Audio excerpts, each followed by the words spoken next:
It is KCIM Sports. It is KCIM Sports Rewind for you here on this Tuesdays. We are coming to you here on a KCIM. Casey Miners, Jeff Nealon. Oh my gosh! Wow, who are you destroying more there? I don't know. Oh, it's been He's a morning. on his phone over here. He didn't even catch what you said. Probably He's didn't even still catch what I sleeping. said. No. Jeff Are you awake Blankman. yet? I heard it. Don't worry. I'm partially here at least. So Okay. I heard that one. Oh, man. But Jeff Blanco, Mason Nealon with us here for KCIM Sports Rewind, brought to you by St. Anthony Rehabilitation Services this morning. And, guys, spring sports season getting underway this week.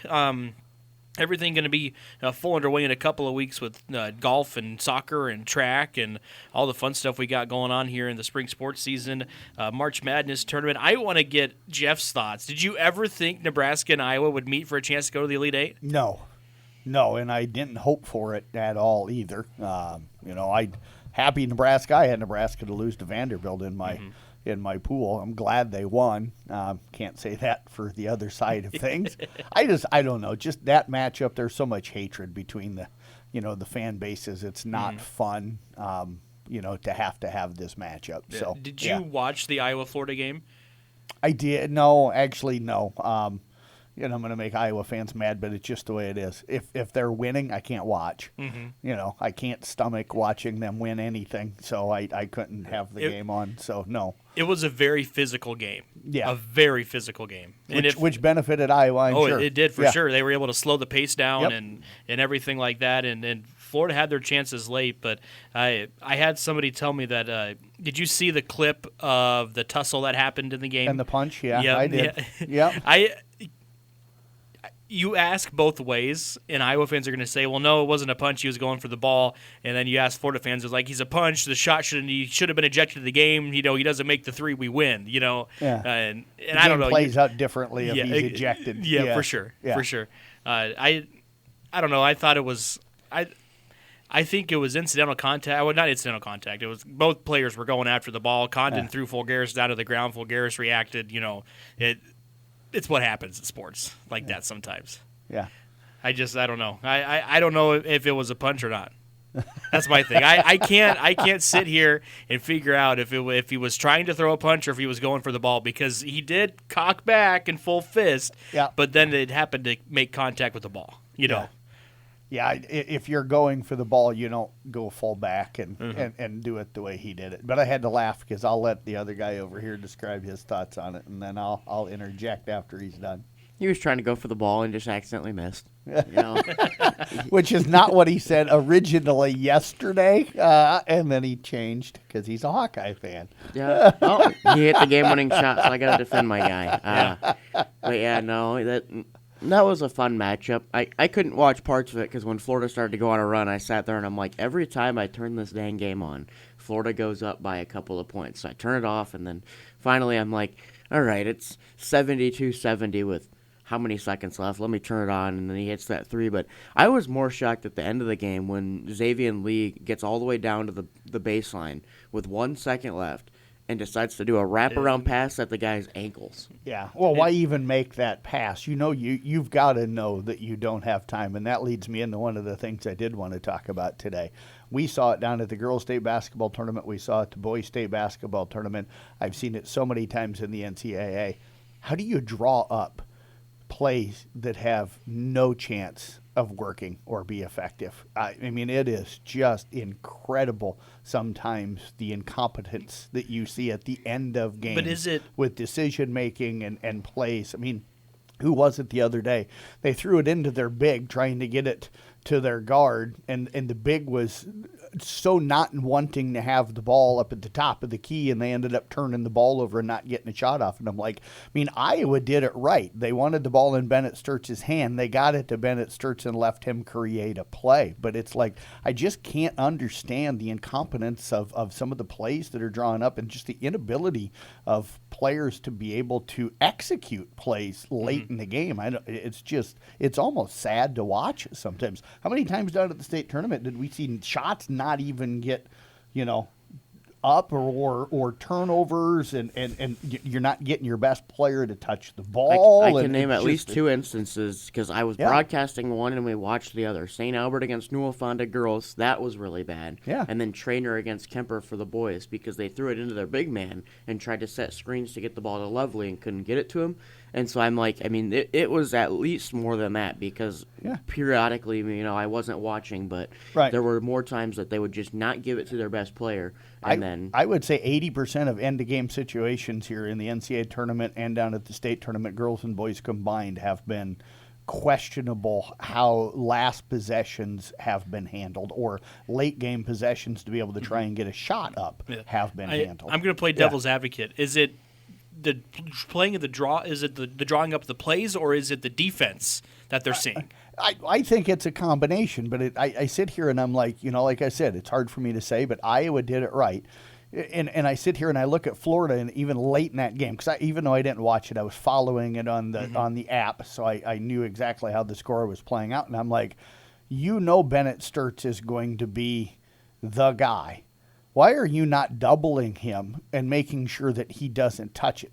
Not that he's the guy that made the game-winning shot, but he's the guy that created that. And then late in games, why are you allowing him to touch it? So sometimes it is the defense not allowing the best player to be able to get the ball, but as an offensive coach and the coach that has the ball, you've got to create something to be able to get your best player the ball in his hands and let them go create. So my thing, did you see what Todd Golden said in a press conference after the game, that they were trying to foul? Oh, they were trying to foul, and I don't. Did they have a foul to give? I don't know if they did or not, but he said, we were trying to foul, send him to the free throw line, then for us to get a chance to send it to overtime or win the game. And I'm like, that does not make sense to me. No, I wouldn't foul if you don't have a foul to give, especially unless it was a 1-on-1 maybe. Yeah. But I put, what was there, 4 seconds left or 10 seconds, I think. 8 seconds, I think is what it was. I let my defense make the stop, but with the way the game was playing out, how physical it was, and both teams really couldn't make a shot down the stretch, I would have let the defenses play out. Yeah. Some of the social media questions I saw, if you're Golden in that situation there, do you still manage that press, or do you just sit in a half-court defense and let Sturtz bring it up and then just play half-court defense for 15 seconds? I try to make them, because there was only 8 seconds left, I make them burn some of that in the backcourt trying to get it up, but for some reason it looked like when I saw the replay of it that he caught it on the run towards his side of the basket, which to me tells me that whatever they drew up defensively probably wasn't real good. It was super weird because he beat the one defender down the sideline, and it was almost a 2-on-1 down that right sideline because the defender had to come up and get Sturtz, and he threw it right over and in the corner for the 3. Yeah, I'd let them catch the ball going away from their basket, so it takes a little bit of time, and then I pressure them. I don't let them catch the ball, but that's exactly the way, honestly, that Trainer should have run that last, and they coach much better than me. I'm not trying to say I know more than coaches, but it is. I had the conversation with Randy Beeson, with what we do for a living. He goes, you're not questioning it. He goes, that's part of your job and part of your responsibility is talk about, things and the way they are. But it's like, I would have gotten Lovely the ball moving towards the basket right off of the bat. I would have set double screens or whatever you needed to do to get him the ball, similar to what Iowa did to get Sturtz the ball, because now you have your playmaker with the ball in their hands. That doesn't mean that person has to take the shot, but they're going to draw so much attention to them. If you've got anybody that can shoot anything else, you're going to end up, hitting those shots. Sturtz had a press conference after the game and said that wasn't even the play that they ran. The 3 for Fulgaris wasn't even the play that was supposed to be ran. They got exactly how they wanted it because they figured Florida would come out and press, so they got Sturtz going towards the basket. Yeah. He was supposed to take it to the basket and lay it up, and then send the game to overtime. Well, Fulgaris said,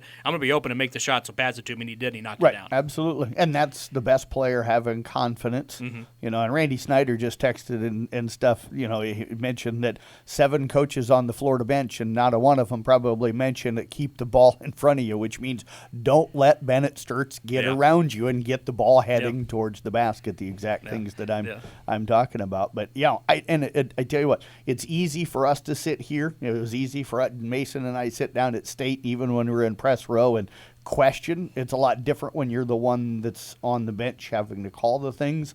but I don't remember a year between state tournament and between the NCAA tournament, men's and women's tournament, where I've just seen such poorly executed plays late in game, whether it's not drawn up correctly or not executed correctly, that so many times teams aren't getting shots off, or like with Florida's defense, I thought, how do you let Bennett Sturts catch the ball already in full steam going towards the basket in that situation? Yeah, for sure. And it's what led to Iowa.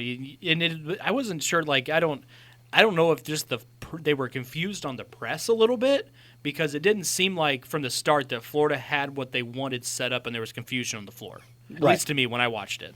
Yeah, which tells me that the huddle, either they weren't paying attention, or the huddle, there was too many people talking. Yeah. Iowa State goes 2-0 over the weekend. Two really convincing wins, and without arguably their best player too. Yeah, and now potentially, from what I understand, he may be back. Mm-hmm. Trying to get him as healthy as they can. Yep. Yeah. So, and Taman Lipsey is, he may not be their best player, but I think he's their most important player. Oh, for sure. Yeah, for sure. And I really like their matchup with Tennessee, because it's Iowa State shoots the ball a little bit better, but it's both teams that are going to lock you up defensively and not let you score at ease. It's going to be a rough, drag-out matchup, and I like it, and everything like that. But I like the matchup for Iowa State. But I'm confident. I think they're going to win. Iowa State is, but you get Michigan potentially. I don't know if I like that matchup. I think you want Jefferson healthy if sure. you get that matchup.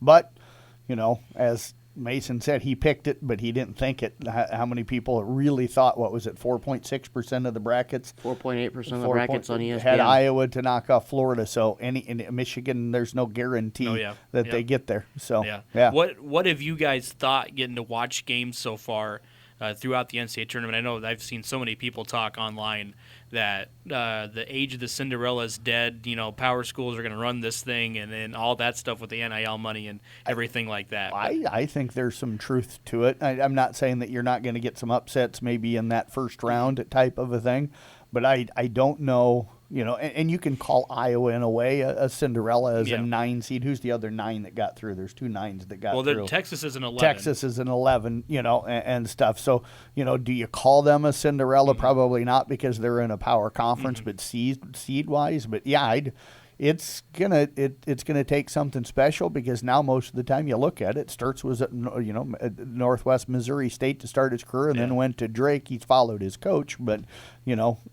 players like that can make some money and move up. If you start at Stephen F. Austin and you go out and you average 27 a game, you're probably not going to be at Stephen F. Austin the next year. And I think the other benefit too that a lot of the smaller mid-major schools used to have was they were the older teams. Mm-hmm. And now you're not finding that, because their guys are transferring out after they show that they can play at a higher level, and they're going and making the money. And then the other thing is that a lot of the major teams are now older, because they're transfer portal related teams rather than being freshmen and sophomores, which was the way it was 15 years ago. So I don't think the Cinderella stories are dead yet. Right.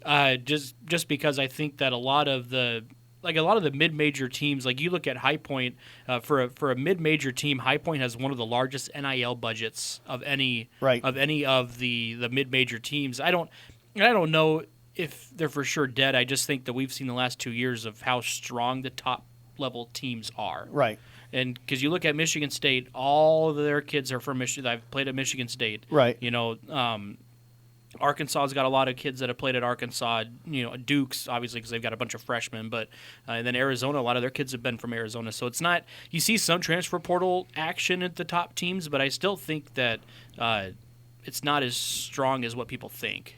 No, you're probably right, but I do think that there is something to, if you're at a mid-major and you're highly successful, you're not at that mid-major probably For more than long. likely the next year, which is going to affect their ability to make deep runs. I mean, what was it, 5 years ago that we had some really low mid-majors that were, in the Final Four and in the round of 8.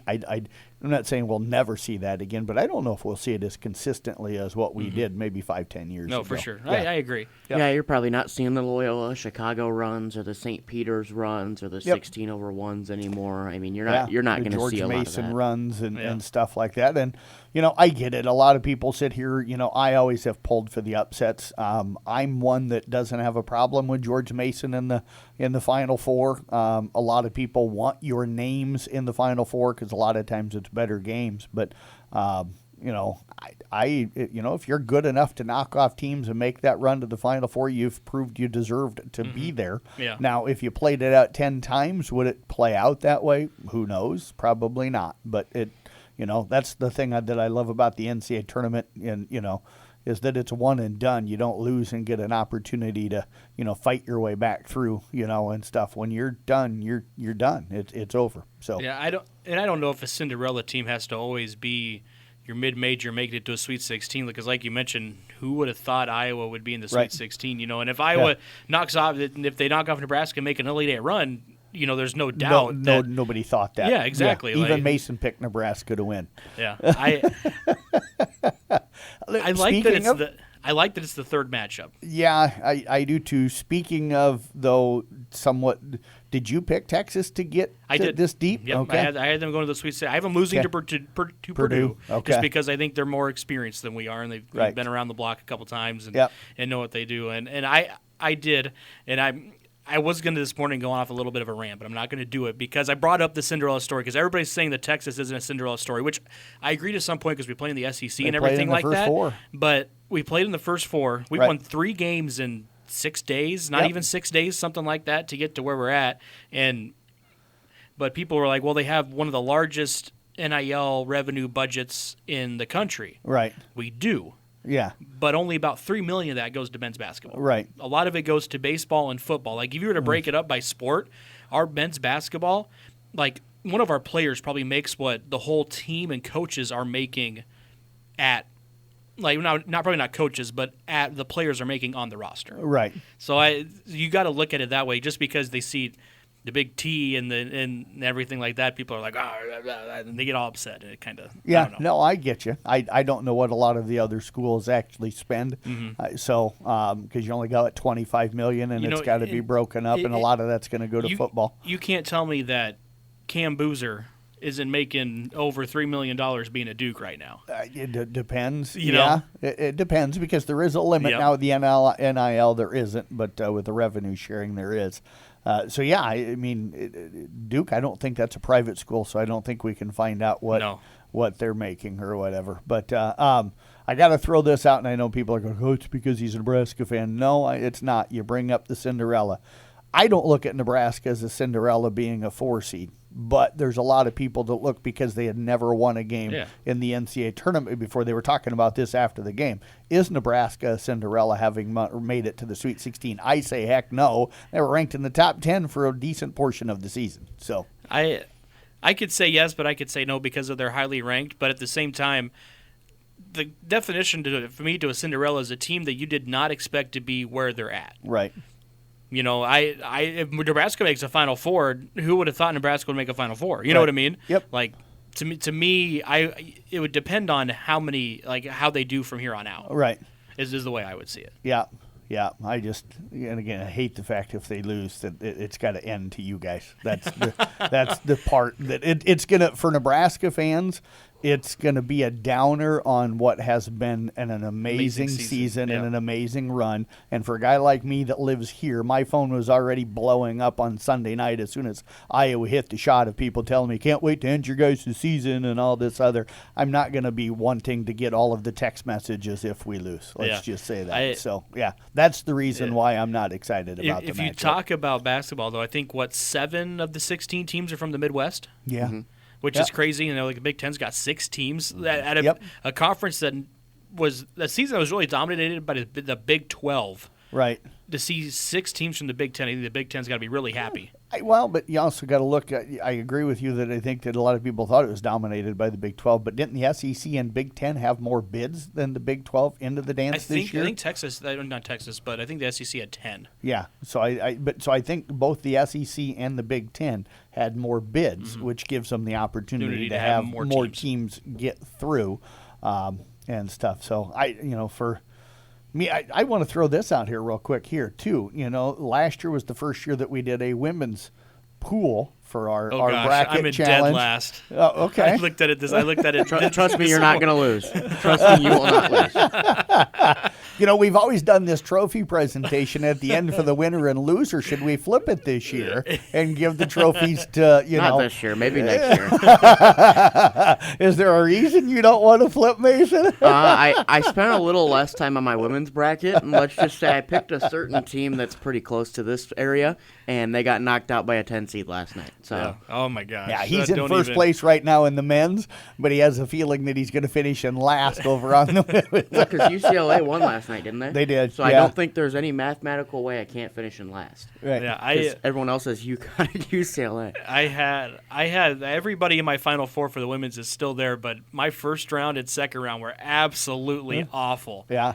I don't know what I was doing. I must have been half awake picking these teams when I was doing the women's, but it was absolutely awful. Yeah, I'm sitting in good shape with the women's. I haven't lost the men's. I lost Florida. I had them in the Final Four, so that loss to Iowa kind of killed me in more ways than one. But I'm okay in the women's bracket right now. The only problem is I think Tom Peterson picked UCLA and you picked Iowa, right, Mason? Was that the only two people that did not pick UConn? Yeah. Everyone else picked UConn. Yeah, so gonna hope that some few people above me, because I think I'm sitting in fourth or something, that maybe don't have the exact same Final Four that I do. Yeah. Because otherwise you got no chance of catching them. But disappointing for both Iowa and Iowa State to see their women fall out really early. The Iowa State women go out in the round to 64, and the Iowa women fall out in the round to 32. And I think there was a lot of people that thought they were going to make a really deep run. I think they would have too, but I think they really showed their youth. Right.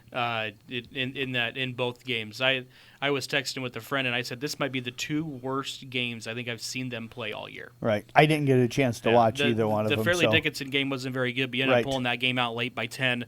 And then the Virginia game, I couldn't make a shot, turnovers. Is that what killed them in the fourth? Free throws were awful. Yeah. Couldn't make free throws either game. I just think, I don't know if it was a combination after getting beat so bad by UCLA in the Big Ten championship game that they're just like, let's get this done with. But I don't think that's the type of team that Jan has. No, I wouldn't think so. Or if it's just youth right now, because at times this season, beginning of the year, Iowa was like, are they going to be a top 25 team like people thought they would? Then all of a sudden they went on a big run and did really good in the Big Ten, and then you saw them kind of drop off a little bit, and then it's been up and down, I think, at times, and I think you just saw with the youth a little bit of a down spell in those 2 games. Okay.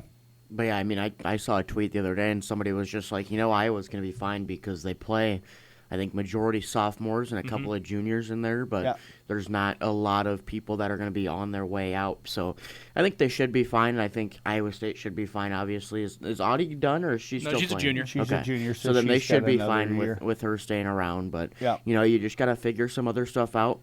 Probably more on the defensive end than the offensive end, because I think your offense will be fine if you're Iowa State women. But defensively, you're probably going to either have to switch to a zone or find something to kind of fix the defensive mistakes that you had this season. Well, so what do you think led to the Iowa State slide this year? They were a top 5 team, top 10 team for the early part of the year, and then they completely fell off. I've talked to you about it. I think Addie Brown getting hurt really hurt them. Yep. Because she was their leading rebounder.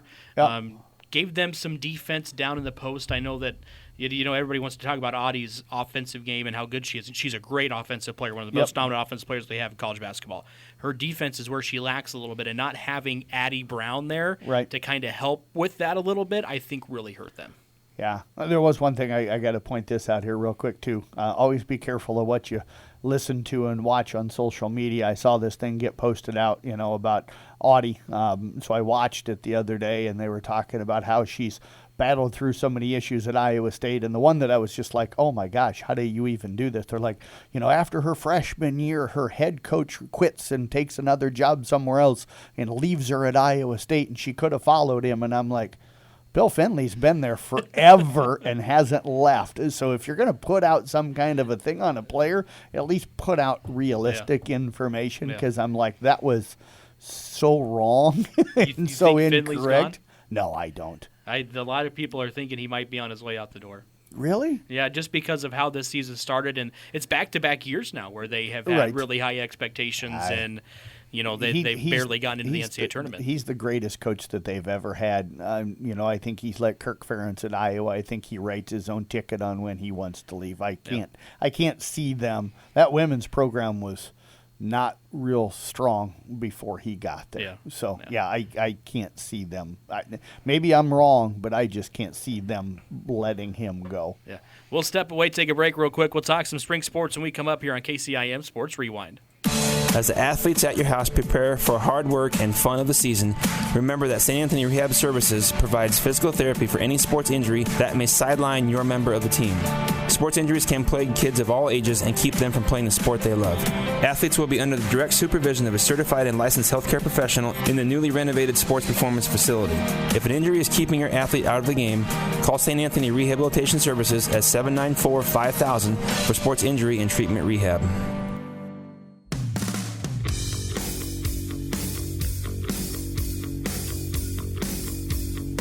It is KCIM Sports Rewind as we are back here for the final couple minutes of the show for you here in the 9 o'clock hour. And spring sports season getting underway this Thursday already. Yeah.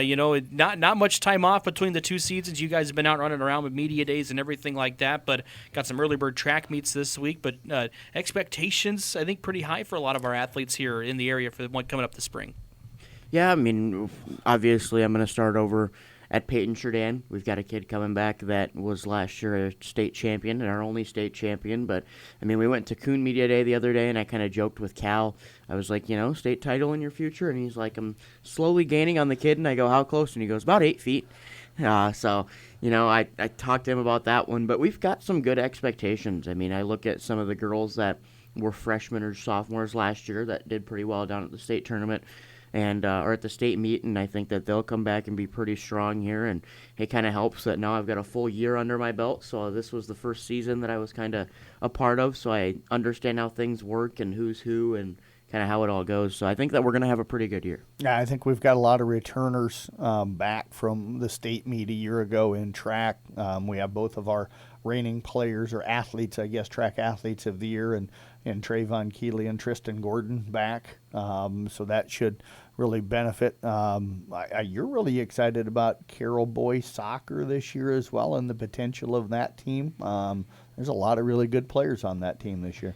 I mean, you obviously got to start with Kieran and Quentin Polking, been 4-year starters for them. Landon Peterson's going to be pretty good for them, but I mean, you're going to have to find probably a goalie. I think Jason last year was their goalie, so they're going to probably have to find one there. But outside of that, I think they're going to be a pretty solid team. But then you look at Kemper.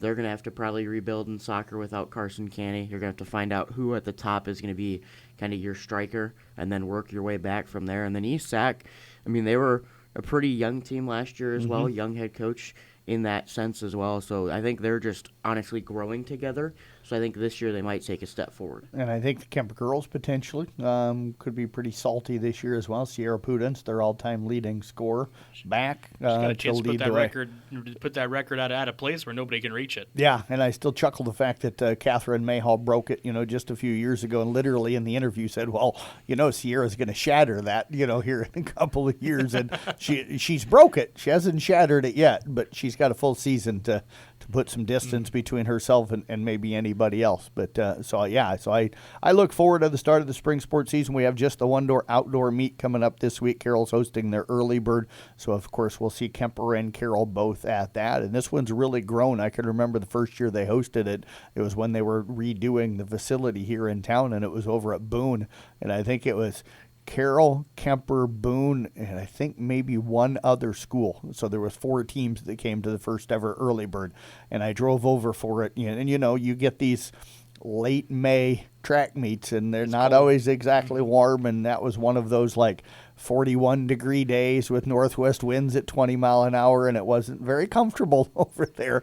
But they went ahead and held it to be able to get it in that first year. So but it's grown. I think there's 8 or 10 teams coming now this year. So Talk about golf for a minute too. I think the Coon, South Central, and Kemper boys all ranked within golf. Yep. If I remember correctly to see Yep. what I first saw. So yeah, so I think all 3 of those teams are going to be really, really good. Coon's got a new coach this year, so we'll see how that that impacts them. But South Central and Kemper loaded. Braxton should have, I think, a great year this year. We're going to have a hard time with golfer of the year because, Braxton returning golfer of the year, but Caleb Gaffney's going to give them a run at it. Maybe some of the Coon boys. I know they're a very well-rounded team, but maybe one of them steps up this year and gives him a run at it. But I think you could see 3 or 4 guys put their name in a hat to be our golfer of the year. And you never know with Kemper because Kemper's always got a couple of guys that maybe step up and can be a good golfer. You obviously know Braxton, but there's maybe somebody waiting in the wings to get ready to be that next great golfer. Coach Bill Meyer has done such a great job since taking over that program and just continued to, and like you said, he's always got the next guys ready to be stepping in, and that program just never drops off. And then you look over at the girls' side, you got Addie Biter and Elsa Tiefenthaler. Elsa, our girls' golfer of the year 2 years ago, Addie, our girls' golfer of the year last year. You start with those 2 on that team, and the Kemper girls are going to be pretty darn good this year. Yeah, I expect the winter sports season to be, competitive. Winter, geez. Winter is over, Casey. Yeah. If it's winter sports, I'm not going outside to cover it. Let's tell you that.